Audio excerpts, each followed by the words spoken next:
Oke, bismillahirrahmanirrahim. Assalamualaikum warahmatullahi wabarakatuh. Selamat pagi, siang, sore, malam, jam berapapun Anda membuka channel YouTube ini. Pada kesempatan kali ini, sebagai lanjutan dari part 1 dan part 2, yang mana part 1 kita sudah belajar tentang konsep dasar dan bagaimana menghitung dalam persamaan regresi sederhana. Kemudian part 2 kita sudah belajar tentang bagaimana tutorial SPSS untuk perhitungan regresi sederhana, juga termasuk regresi berganda bisa. Pada part 3 ini kita akan belajar tentang bagaimana membaca output SPSS, yang mana pada kesempatan kali ini ada 2 poin yang akan coba kita pelajari. Pertama mengenai uji asumsi klasik, yang mana ini adalah asumsi yang harus dipenuhi sebelum melakukan atau pada saat melakukan perhitungan regresi. Yang kedua, setelah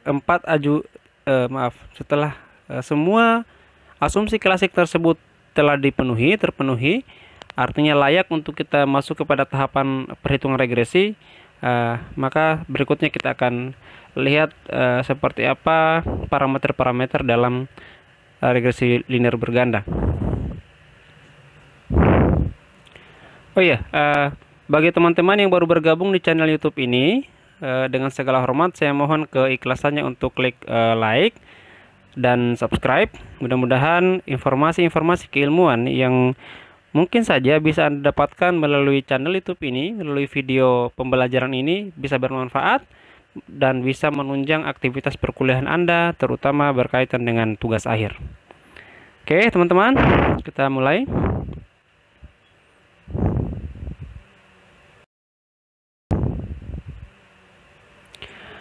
Oke, saya mereview sedikit. Pada part 2, saya sudah menyajikan satu video tutorial menggunakan SPSS tentang bagaimana software SPSS itu kita gunakan untuk menghitung persamaan regresi sampai pada tahapan akhir di mana output dari semua hasil-hasil perhitungan dari SPSS tersebut bisa ditampilkan. Ini hanya mereview sedikit saja sebagai lanjutan dari part 2. Pada part 2, judul penelitian yang saya sajikan pada part 2 adalah tentang skripsi saya pada waktu S1 dulu, dengan judul Analisis Faktor-Faktor yang Mempengaruhi Permintaan Kredit Investasi di Kawasan Maminasata periode 2000-2011. Dengan pertanyaan penelitian, ada 4 variabel di sana kalau Anda lihat. Apakah PDRB, produk domestik regional bruto, suku bunga, kredit investasi, dan inflasi berpengaruh terhadap permintaan kredit investasi di kawasan metropolitan Maminasata periode 2000-2011? Ingin saya ulangi kembali bahwa karena regresi ini bisa diterapkan ke dalam banyak cabang keilmuan, termasuk kesehatan, pendidikan, sosial, dan yang lain-lain, maka yang akan saya sajikan pada kesempatan ini kebetulan topiknya berkaitan dengan ekonomi. Namun sekali lagi, bagaimana cara kita membaca output yang ditampilkan oleh SPSS tersebut sama prinsip dasarnya. Anda tinggal sesuaikan dengan topik penelitian Anda. Misalnya jika Anda bidang keilmuannya adalah pendidikan, maka ukuran-ukuran parameternya berarti mewakili variabel di bidang pendidikan. Kalau Anda bidang keilmuannya adalah kesehatan, itu berarti bahwa nanti variabel-variabel, maksudnya parameter-parameter yang menjadi output dari SPSS tersebut mewakili variabel-variabel di bidang keilmuan kesehatan sesuai dengan bidang keilmuan Anda masing-masing. Ada 4 variabel ya. PDRB terhadap permintaan kredit investasi, suku bunga terhadap permintaan kredit investasi, inflasi terhadap permintaan kredit investasi. Ini sudah kita bahas di part 2. Saya hanya ingin mengulas sepintas saja. Oke. Nah, output pertama yang biasanya muncul pada penggunaan SPSS untuk kegiatan perhitungan regresi itu adalah mengenai statistik deskriptif. Kebetulan di sini ada 4 variabel, maka yang muncul adalah 3 hal utama dari 4 variabel tersebut, yaitu rata-ratanya atau mean, kemudian simpangan baku atau standar deviasi, dan jumlah data. Kebetulan semuanya sama, jadi 48 unit data. Nah, teman-teman sekalian, 4 asumsi klasik yang harus dipenuhi dalam proses atau analisis perhitungan regresi itu adalah yang pertama, uji normalitas data, lalu uji multikolinearitas, kemudian uji heteroskedastisitas, dan yang keempat adalah uji autokorelasi. Nanti pada slide berikutnya akan saya jelaskan per item apa yang dimaksud dengan masing-masing dari asumsi klasik ini. Yang paling penting perlu dipahami di sini adalah kalau dalam proses perhitungan regresi, dengan kata lain, jika output SPSS yang muncul itu ternyata ada yang tidak memenuhi 4 asumsi klasik atau salah satu atau salah 2 dari 4 asumsi klasik ini, maka biasanya hasil estimasi dari persamaan regresi akan bias atau kualitasnya akan rendah.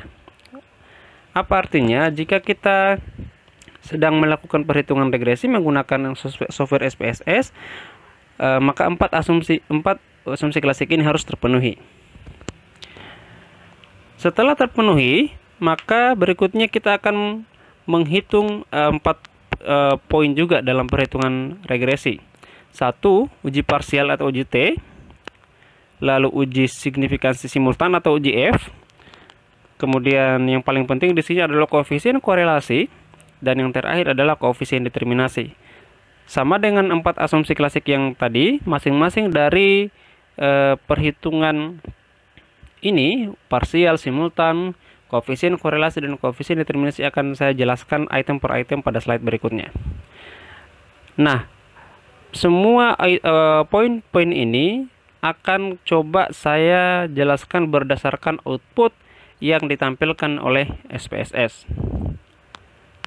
Oke, ya kita lanjut.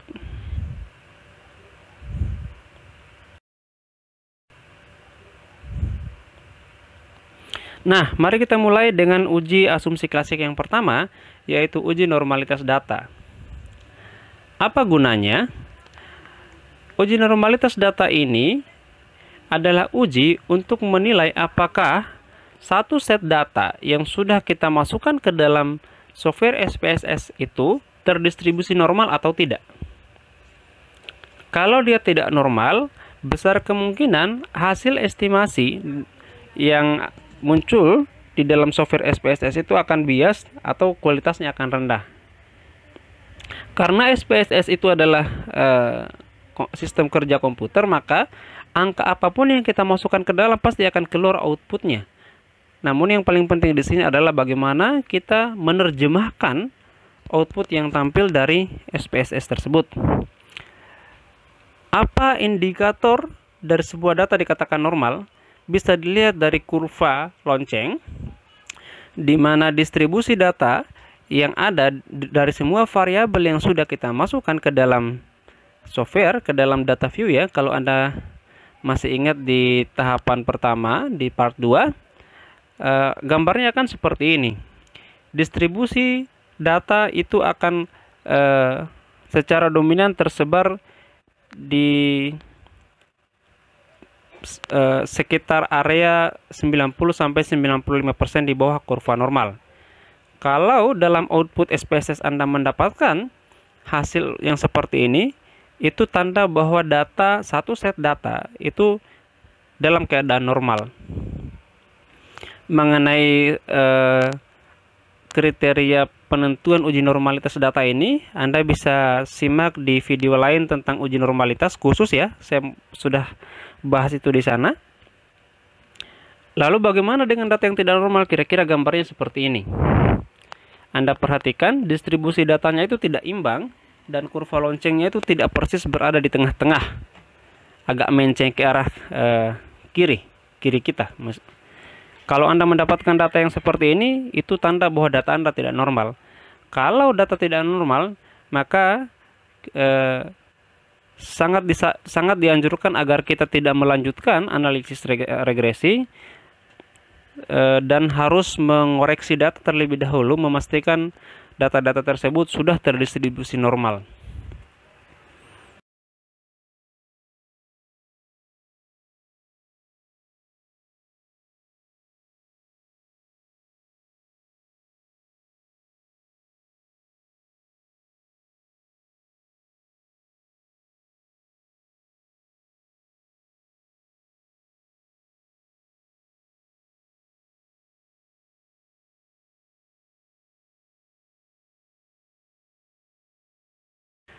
Uji asumsi klasik yang kedua yang harus dipenuhi adalah uji multikolinearitas. Apakah itu? Uji ini dimaksudkan untuk mengetahui apakah dalam model regresi ditemukan adanya korelasi antar variabel independen atau variabel bebas. Apakah di dalam model regresi terdapat hubungan antara sesama variabel bebas atau variabel independen? Kalau iya, artinya hasil estimasinya akan bias, karena kan kerangka pikir dari persamaan regresi itu adalah menguji pengaruh atau menghitung pengaruh variabel bebas terhadap variabel tidak bebas atau variabel terikat. Nah, kalau sesama variabel bebas ternyata memiliki pengaruh, maka hasil estimasinya akan buruk. Dan itu tanda bahwa terjadi multikolinearitas. Bagaimana cara mengetahuinya? Itu bisa dilihat dari nilai tolerance dan variance inflation factor atau FIF berdasarkan tabel yang ditampilkan oleh output SPSS. Jadi ada dua cara untuk melihat data kita terjadi multikolinearitas atau tidak. Pedoman pengambilan keputusannya, kalau berdasarkan nilai tolerance, jika nilai toleransi itu ternyata lebih besar dari 0,10, artinya tidak ada multikolinearitas. Sebaliknya, kalau ternyata nilainya lebih kurang dari 0,10, maka itu patut diduga terjadi multikolinearitas atau ada hubungan antara sesama variabel bebas. Sementara kalau berdasarkan variance inflating factor, cara melihatnya adalah jika nilai FIV itu lebih kecil dari 10,00, artinya tidak terjadi multikolinearitas. Dan kalau nilai VIF itu lebih besar dari 10, maka terjadi multikolinearitas. Kerangka dasarnya seperti itu. Seperti apa output SPSS untuk melihat uji multikolinearitas ini? Teman-teman bisa lihat pada tabel koefisien. Pada tabel koefisien ya. Saya pointerkan biar lebih jelas. Ya, pada ada satu output yang isinya adalah koefisien. Lalu teman-teman melihatnya di bagian collinearity statistik pada pojok kanan. Pada pojok kanan, teman-teman lihat di sini ada collinearity statistik, terus di bawahnya ada tolerance dan variance inflation factor. Nah, berdasarkan pedoman yang sudah kita tahu sebelumnya, maka bisa disimpulkan tidak terjadi multikolinearitas. Kenapa? Misalnya kalau kita lihat dari nilai tolerance, semua nilai tolerance yang muncul untuk 3 variabel X1, X2, X3, semua variabel bebas ya, itu rata-rata nilainya di atas 0,10. Artinya tidak terjadi multi. Demikian juga kalau kita lihat berdasarkan variance inflation factor, nilainya semua di bawah 10,00, di bawah 10. Artinya dapat disimpulkan bahwa data yang disajikan tersebut tidak terjadi multikolinearitas. Nah, pedoman ini Anda bisa gunakan ketika jika Anda sudah simulasi berdasarkan data yang Anda miliki sesuai dengan penelitian Anda. Kalau data Anda ternyata terjadi multikolinearitas, maka seperti langkah di uji normalitas tadi, Anda harus kembali ke data untuk memeriksa, atau saya sangat menyarankan untuk mengganti variabel, karena kalau sesama variabel sudah terjadi hubungan pengaruh, hasil estimasinya akan bias atau tidak berkualitas. Itu uji asumsi klasik yang kedua. Yang ketiga adalah uji heteroskedastisitas. Apa tujuan dari uji ini? Adalah untuk mengetahui apakah ada perbedaan antara varian dari residu pada data. Apa itu varian, apa itu residu? Saya asumsikan teman-teman sudah mengerti. Kalau belum, boleh post di komentar. Saya akan coba sajikan video khusus tentang ini. Mudah-mudahan bisa membantu. Namun tidak akan saya bahas lebih dalam di sini karena kebetulan kita hanya fokus pada bagaimana cara membaca output SPSS saja. Nah, cara mendeteksi ada atau tidaknya heteroskedastisitas pada data adalah dengan melihat grafik scatter plot. Data yang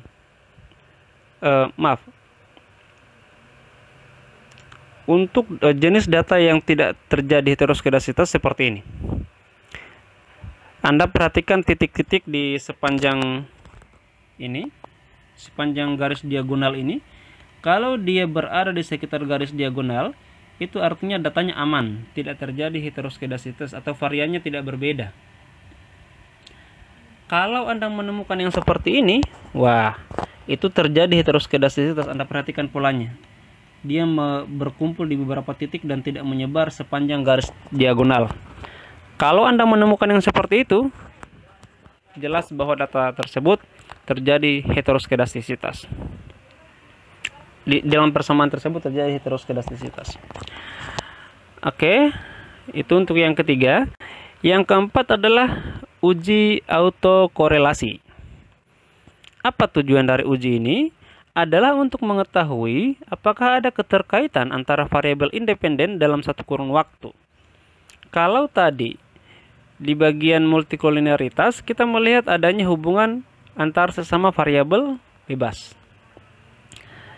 Kalau untuk uji autokorelasi, dia masih domainnya untuk variabel bebas, tetapi ada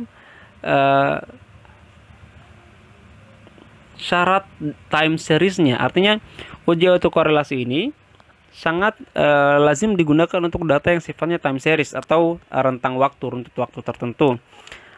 Maksudnya, apakah ada hubungan, misalnya kalau data saya tadi kan 2000-2011, apakah data di 2001 itu dipengaruhi oleh data di tahun 2000, ataukah apakah data di tahun 2005 itu dipengaruhi oleh data di 2004 dan seterusnya. Itu namanya autokorelasi. Bagaimana cara mengetahuinya? Jika nilai Darwin-Watson, kita lihatnya berdasarkan nilai Darwin-Watson di output SPSS. Jika nilai Darwin-Watson lebih kecil dari DL atau lebih besar dari 4 kurang DL, maka terjadi autokorelasi. Jika nilai Darwin-Watson terletak di antara DU dan 4DL, tidak terdapat autokorelasi. Dan jika nilai Darwin-Watson terletak antara DL dan DU atau di antara 4 kurang DU dan 4DL, maka tidak dapat disimpulkan. Nah, ini output SPSS untuk autokorelasi. Teman-teman langsung bisa lihat di bagian sini ada sudut kanan untuk di tabel model summary ada Darwin-Watson, di sana nilainya 0,83. Lalu berdasarkan dasar pengambilan keputusan ini, kita bisa lihat bahwa ini terjadi autokorelasi positif. Kenapa demikian?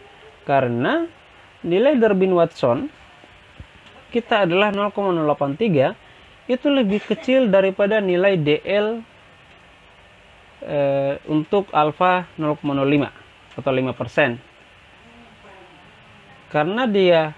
Karena nilai Darwin-Watsonnya lebih kecil, maka dapat disimpulkan ini terjadi autokorelasi. Namun, kita tidak perlu terlalu khawatir tentang ini karena kebetulan autokorelasinya adalah autokorelasi positif, sehingga ini masih bisa ditoleransi dalam persamaan regresi. Kira-kira seperti itu. Nah, mengenai nilai DL dan DU, teman-teman bisa lihat di slide berikutnya. Di sana sudah saya sajikan tabel untuk K4 dan N48. K ini Anda perhatikan ya teman-teman, cara menggunakan tabel Durbin-Watson itu. K itu adalah jumlah variabel, N itu adalah jumlah unit data. Di sana akan kelihatan untuk nilai DU dan nilai DL-nya, yang mana masing-masing DL adalah 1,3619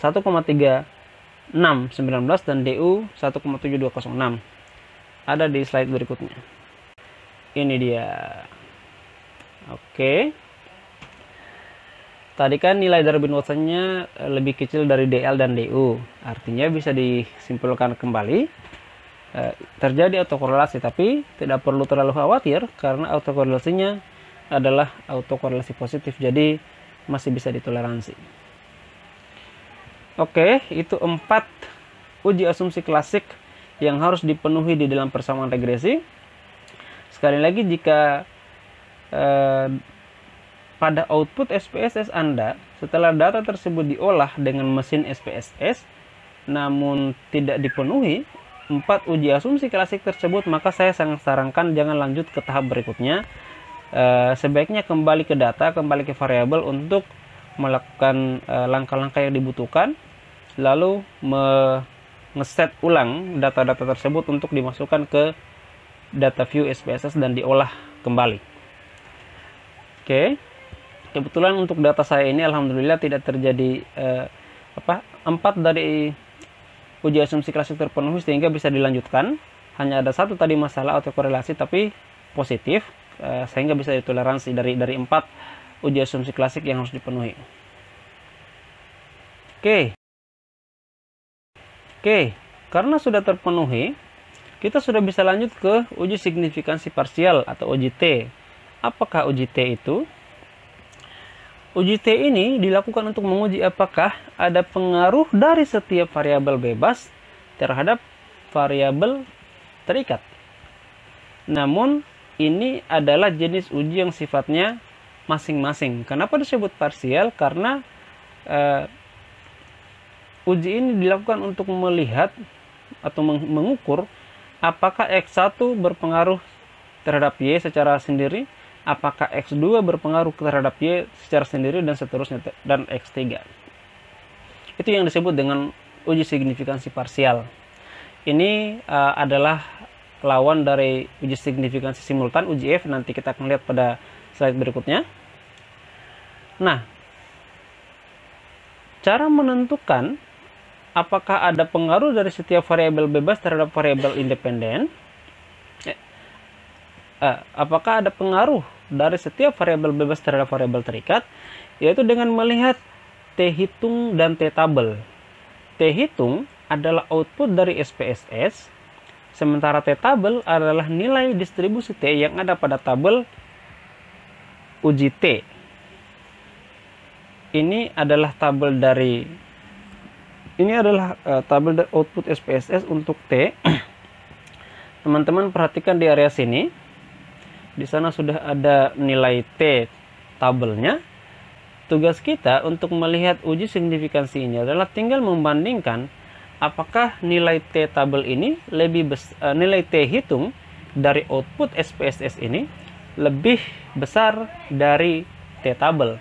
Jika lebih besar, maka dapat disimpulkan bahwa ada pengaruh dari setiap variabel bebas secara parsial atau secara sendiri-sendiri atau secara masing-masing terhadap variabel terikat. Nah, dari tabel dapat dilihat bahwa T hitung untuk variabel X1 itu PDRB ya teman-teman, adalah 7,844. Kemudian T hitung untuk X2 itu tingkat suku bunga. Ingat kembali tadi variabelnya ada 3, variabel bebasnya adalah minus 0,0285, sementara variabel X3 laju inflasi adalah minus 0,270. Dari ketiga variabel ini hanya ada satu variabel yang T hitungnya lebih besar daripada T tabel. Artinya hanya variabel PDRB saja yang memiliki pengaruh parsial atau pengaruh kuat secara sendiri, PDRB dalam hal ini X1 ya, berpengaruh secara parsial terhadap permintaan kredit investasi tadi untuk variabel terikatnya atau variabel dependennya. Oke, itu output SPSS-nya. Kerangka dasarnya seperti itu. Lah, kalau tidak berpengaruh gimana, Pak? Ya nggak apa-apa. Jangan di otak, jangan apa namanya? Tidak usah bingung dengan itu. Yang paling penting Anda tahu cara menerjemahkan dan membaca angka-angka di dalam output SPSS tersebut. Karena ini akan kita lihat nanti di koefisien korelasinya.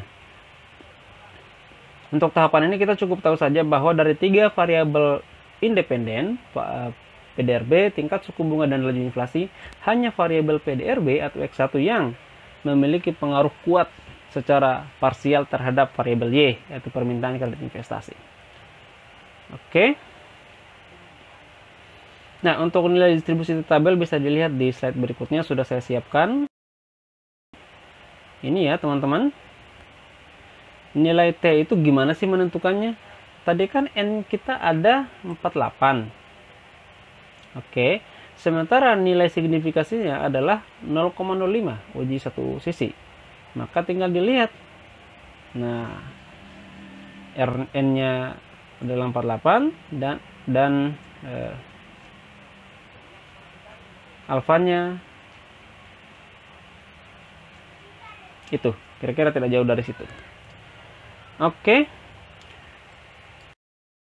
Nah, uji berikutnya adalah uji signifikansi simultan. Kalau tadi secara parsial, secara sendiri-sendiri masing-masing, ini adalah uji secara bergerombol atau uji secara bersamaan. Apa yang diuji? Pengaruh dari semua variabel bebas terhadap variabel terikat. Cara mengujinya ada 2. Yaitu dengan melihat dengan membandingkan nilai signifikansi pada tabel ANOVA, kedua dengan membandingkan F hitung dan F tabel. Oke, kata kuncinya lihat di ANOVA, di tabel ANOVA, dan F hitung versus F tabel. Nah, cara pertama tadi, cara yang ANOVA ya teman-teman. Jika nilai signifikasinya lebih kecil dari 0,05, maka hipotesis 0 diterima. Artinya, variabel bebas secara simultan berpengaruh terhadap variabel terikat. Dan sebaliknya. Simultan itu maksudnya bersamaan lah, separalel. Linear, itu kenapa disebut regresi linear.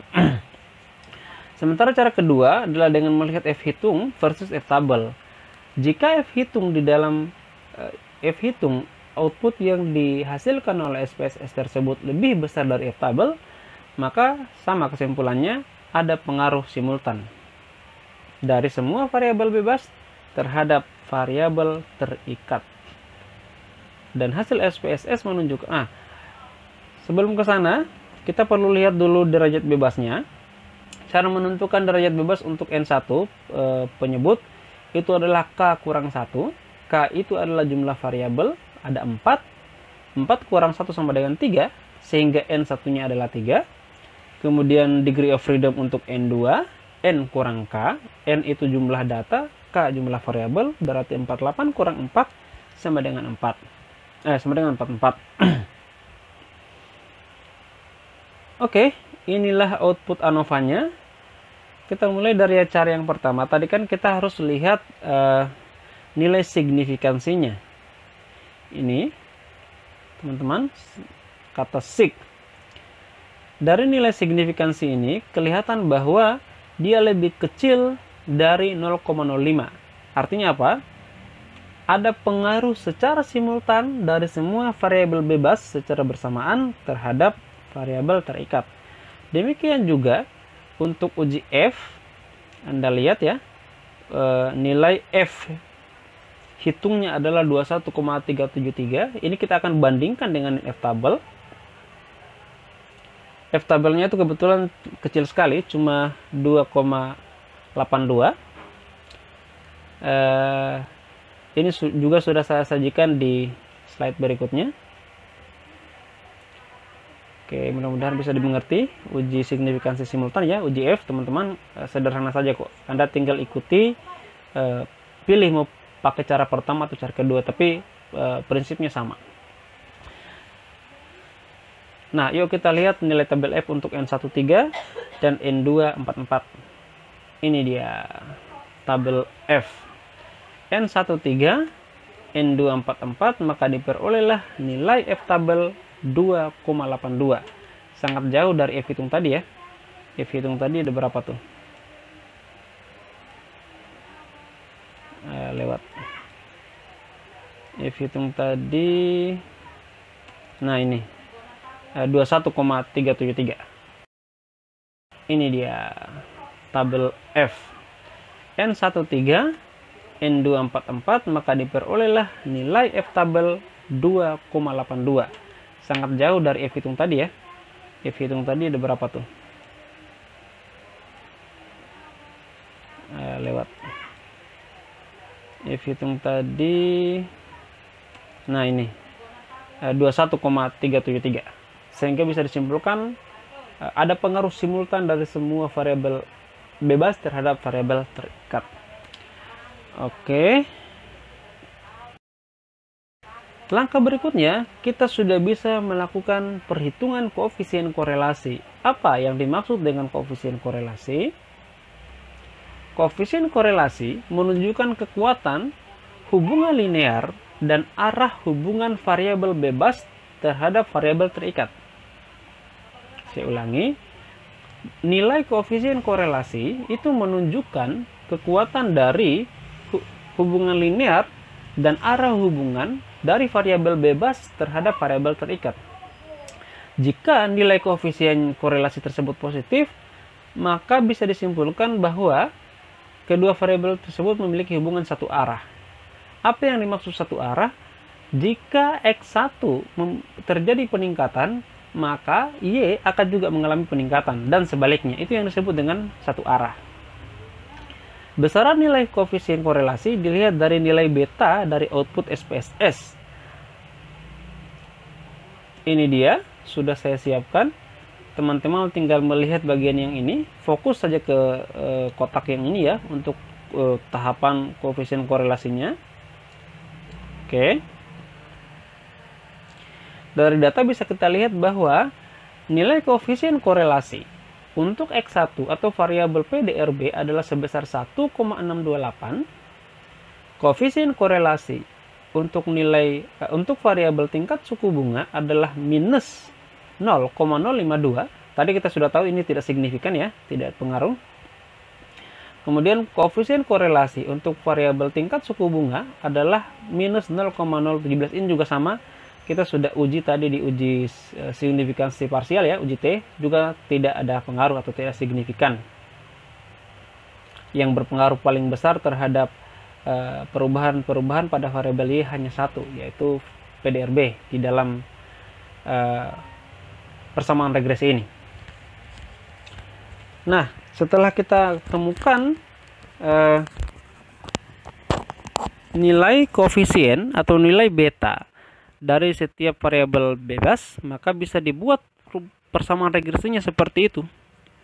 Y sama dengan konstanta ya, minus 18,067 ditambah 1,628 X1 adalah PDRB, kurang 0,052 X2 adalah tingkat suku bunga, dan kurang 0,017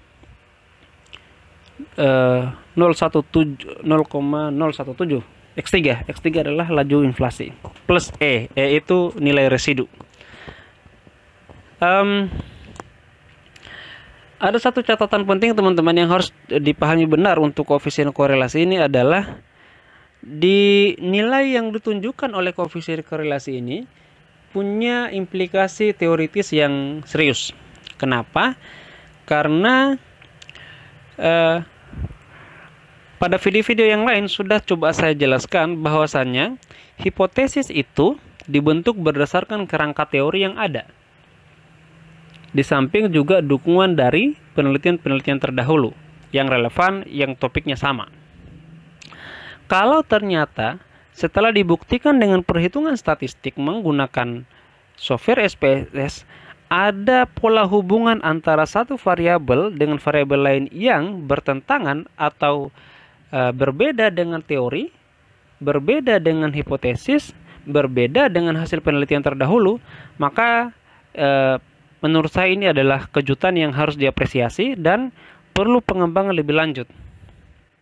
Kenapa demikian? Karena kita telah berhasil membuktikan bahwa ada hal yang baru dalam pola hubungan antara variabel-variabel yang sedang diuji, dan itu secara tidak langsung akan mempengaruhi susunan atau struktur kerangka teori yang ada. Dalam hal ini khususnya kebetulan topiknya ekonomi ya, teori-teori di dalam ilmu ekonomi. Penggunaan matematika atau statistika di dalam ilmu ekonomi ini pada dasarnya adalah untuk mengkuantifikasi pengaruh-pengaruh dari setiap variabel yang ada di dalam bidang ekonomi. Variabel itu kita tahu ada banyak, ada inflasi, ada suku bunga, ada PDRB, ada pendapatan, ada kemiskinan, ada pengangguran, macam-macam, segala macam. Nah, output dari perhitungan SPSS ini punya peran strategis untuk menguji apakah betul kerangka teori yang ada yang menjelaskan pola hubungan antara variabel-variabel tersebut memang benar-benar seperti itu, atau misalnya dalam hasil perhitungan kita menemukan arah pengaruh yang berbeda dilihat dari besaran koefisiennya, maka itu surprise. Sangat dianjurkan untuk ada pengembangan lebih lanjut tentang itu. Oke, itu untuk koefisien korelasi. Ingat kata-kata ini, hubungan dan kekuatan.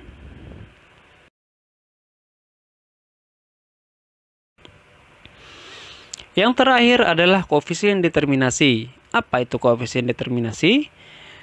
Adalah nilai yang menunjukkan akurasi model persamaan regresi yang ada, yang kita gunakan, dan itu dilihat berdasarkan nilai R2 atau R square.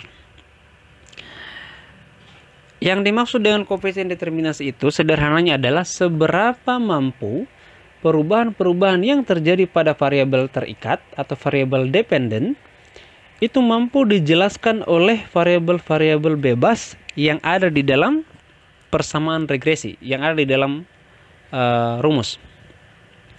Kalau nilai koefisien determinasinya tinggi, artinya bisa disimpulkan bahwa sebagian besar perubahan-perubahan yang terjadi pada variabel bebas, variabel terikat itu mampu dijelaskan oleh perubahan yang terjadi pada variabel bebas yang ada di dalam persamaan. Sebaliknya, kalau rendah nilainya berarti ada variabel-variabel lain yang mempengaruhi variabel terikat yang sedang diuji, namun kebetulan dia tidak masuk di dalam persamaan regresi. Oke, untuk nilai koefisien determinasi ini, teman-teman bisa lihat di sana ada angka R.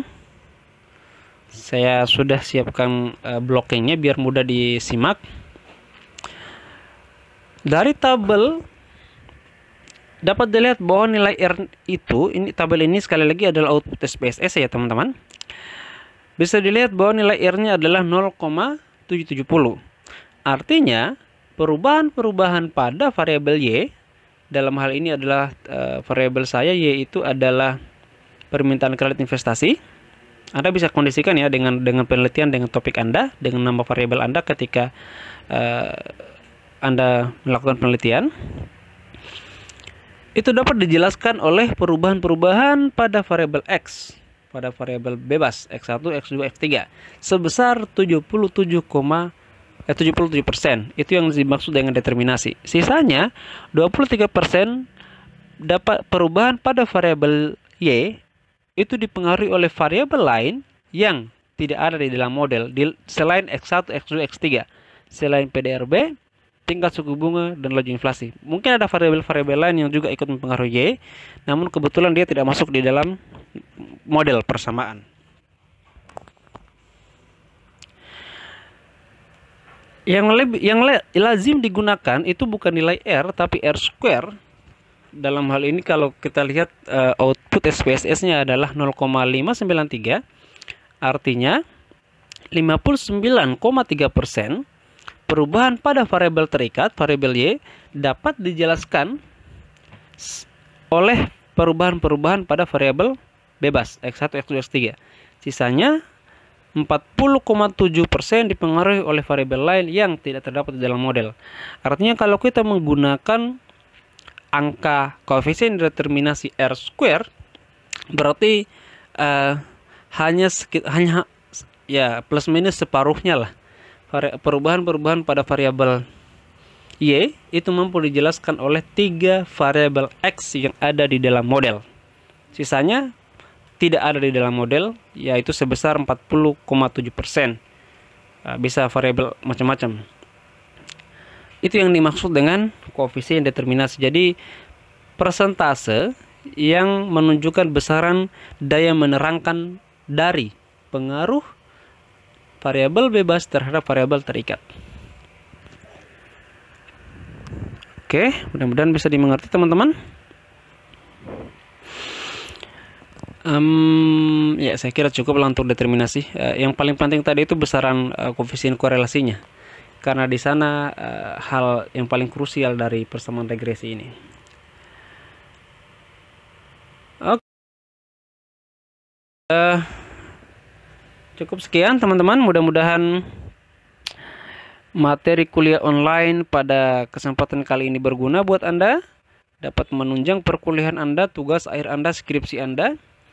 Dan saya berharap dengan keikhlasannya, jika materi-materi keilmuan yang Anda dapatkan di dalam video tutorial video online ini ya, kuliah online, kampus virtual saya menyebutnya, itu bermanfaat bagi Anda. Mohon kesediaannya untuk klik like dan subscribe.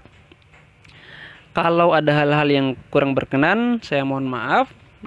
Silakan Anda posting komentar agar berusaha saya jawab sebisa-bisanya atau saya sempurnakan pada video-video berikutnya. Oke, cukup sekian. Sekali lagi mohon maaf kalau ada kekurangan.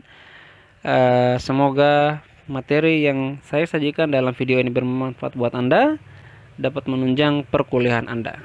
Terima kasih, mohon maaf. Assalamualaikum warahmatullahi wabarakatuh. See you. Nah, ini yang paling penting ya, jangan lupa like dan subscribe teman-teman. Oke.